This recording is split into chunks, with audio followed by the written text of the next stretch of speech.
Nós estamos em uma série para falar sobre confiança. Eu quero compartilhar com você o texto de Lucas, capítulo 8, a partir do verso 22. Aqui diz assim, acompanhe comigo. Ora, aconteceu certo dia que entrou num barco com seus discípulos e disse-lhes, passemos à outra margem do lago, e partiram. E quando navegava, Jesus adormeceu. E desceu naquele momento uma tempestade, um vento forte no lago, e o barco se enchia de água, de sorte que o perigo naquele momento era constante. Verso 24. Chegando-se ele, o despertaram, dizendo, Mestre, Mestre, estamos perecendo. E ele, levantando-se, repreendeu o vento e a fúria da água, e cessaram. E naquele momento fez-se grande bonança. 3 lições importantes que esse texto nos ensina. A primeira lição, nós temos medo.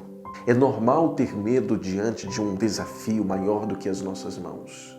Você não precisa se envergonhar se nesse momento você está com medo de tomar uma decisão que é importante para a sua vida. Naquele momento os discípulos não tiveram outra escolha, senão colocar no coração aquilo que nós temos em abundância, que é o temor de quebrar a cara, literalmente, quando tomamos uma decisão equivocada. E, aliás, você que está me assistindo agora, já quebrou a cara muitas vezes. Sabe aquela história que dizem por aí? Não, segue o coração, confia no coração. Me diz uma coisa, menino, menina, quantas vezes você seguiu o teu coração e quebrou a cara depois? Essa história de que segue o que você sente, sentimento, é a pior armadilha que o ser humano tem à sua frente para tomar uma decisão, para escolher algo que é importante para si mesmo. Então, se você está com medo nesse momento, você faz parte da mesma família que estava nesse barco. Mas aqui vem a segunda lição.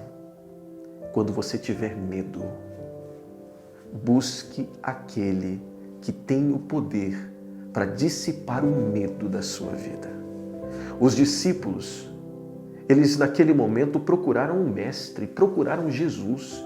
Ele estava adormecido, mas sabe, ele não estava inerte àquela situação, mas ele estava aguardando que os seus discípulos lhe pedissem ajuda.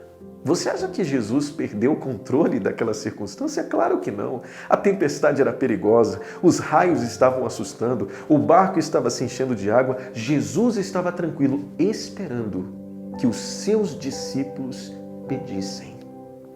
E às vezes é isso que está faltando. Às vezes, Jesus só está aguardando você pedir. Júlio, mas Deus sabe de todas as coisas. Ele conhece a minha vida, Ele entende a minha história. Ele sabe o que eu estou passando dentro do meu casamento, dentro do meu relacionamento. Ele sabe a tristeza que está afundando a minha vida, da depressão que está consumindo a minha existência. Deus sabe por que Ele espera que eu peça. Justamente porque Apocalipse capítulo 3, verso 20 diz, eis que estou à porta e bato. Ele não está para quebrar a porta de ninguém. Ele não está aí para invadir a casa de ninguém. Ele quer ser convidado para entrar dentro da sua vida. Essa tempestade significa exatamente isso. O caos que muitas vezes nós provocamos em nós mesmos. Decisões equivocadas que você tomou no teu passado e que hoje você está colhendo as consequências disso.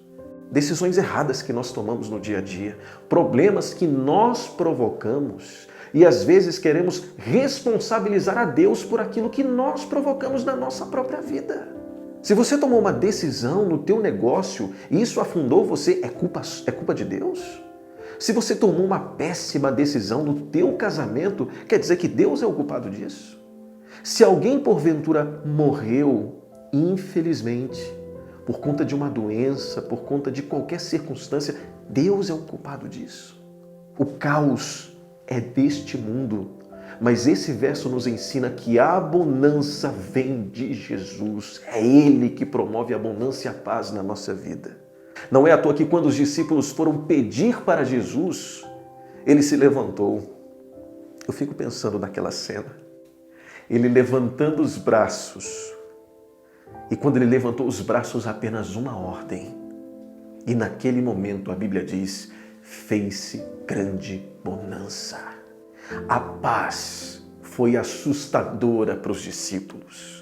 E essa é a terceira lição que nós aprendemos nesse texto. Às vezes a paz, ela assusta. Acredite, é isso mesmo. Tem gente que está acostumado com o caos, tem gente que está acostumado com a guerra, tem gente que está acostumado com a agitação, tem gente que não está acostumado com bênção, está acostumado com guerra, sabe?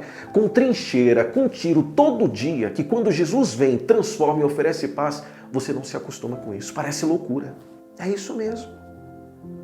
Por isso que quando Jesus foi, promoveu a paz, a tempestade acabou, os ventos cessaram, os discípulos ficaram assustados.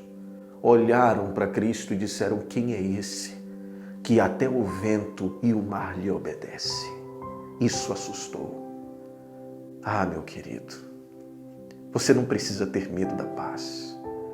Você não precisa ter medo do que Jesus quer promover em sua vida. Você não precisa ter medo de tomar uma decisão em prol daquilo que Deus já falou para você. Não tenha medo. Não se assuste. Porque o resultado de tomar uma decisão ao lado de Jesus é a bonança que você precisa. Pare com essa guerra, pare de viver, sabe, debaixo de tiroteios e bombas. Pare de querer vencer os seus problemas sozinho, sozinha. Confie naquele que tem o poder de acalmar os ventos e a tempestade do seu coração. Ele quer fazer isso agora. E não precisa você ter medo daquilo que ele quer fazer. A Bíblia diz que se você abrir a porta do teu coração, ele vai entrar na sua casa. Ele vai preparar um grande banquete. Ele vai arrumar os cômodos no lugar certo. Ele vai ajustar aquilo que você, até hoje, não conseguiu ajustar. Mas ele só vai fazer isso se você pedir para ele. Pede agora. Não deixa para depois. Porque o que ele quer fazer na sua vida é agora, é hoje. E quando você permitir, você vai olhar para trás e vai dizer: por que, Senhor? Por que eu não permiti que o Senhor fizesse isso na minha vida antes?